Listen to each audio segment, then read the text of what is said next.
우리 지역 농업용 저수지 안전 문제에 대한 기획보도. 오늘은 세 번째 순서로 저수지 안전성의 척도가 되는 안전 등급 문제를 짚어보겠습니다.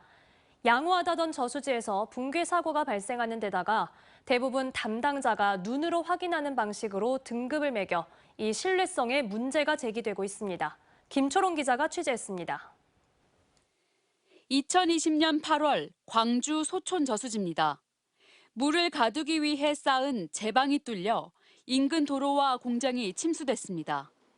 같은 해 50일 넘게 장마가 지속되면서 이렇게 무너진 저수지는 모두 10곳. 안전 등급을 살펴봤습니다. 안전 등급은 이렇게 5개로 구분이 됩니다.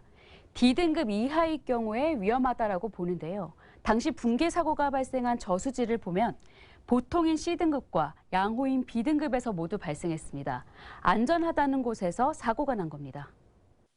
안전 등급을 믿기 힘든 이유는 또 있습니다. 주로 유관 검사를 통해 결정되기 때문입니다. 가장 기본적으로 이루어지는 정기 점검은 기관이나 용역업체의 직원 1명 이상이 분기마다 시행하는데 간단한 점검기구 정도만 사용할 뿐입니다. 제방 내부는 어떤 상태인지, 저수지 아래 설치된 시설은 문제가 없는지 등 겉으로만 봐선 파악이 힘든 부분이 있는 겁니다.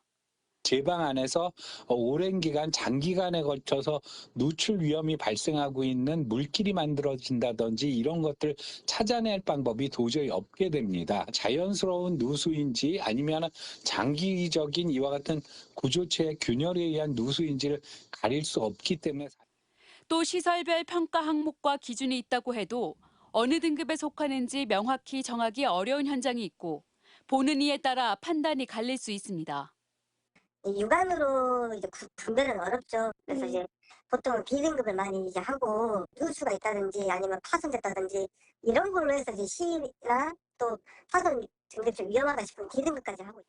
농림축산식품부는 전문적인 점검이 필요할 경우 농어촌공사 시설물 점검 129 센터에 긴급 점검을 요청하고 있고 그 결과 D등급이 확인되면 정밀 안전진단 등을 진행한다고 답했습니다.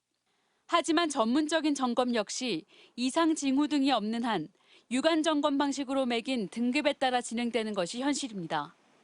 또 법적 의무 대상이 아닌 소규모 저수지의 경우 15,000여 개 중 17%만 정밀 안전 진단을 해 관리자가 어느 정도 강우까지 저수지가 안전한지 알지 못한다는 감사원 감사 결과도 있습니다.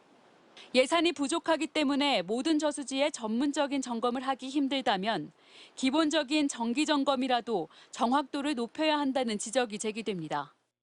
MBC 뉴스 김초롱입니다.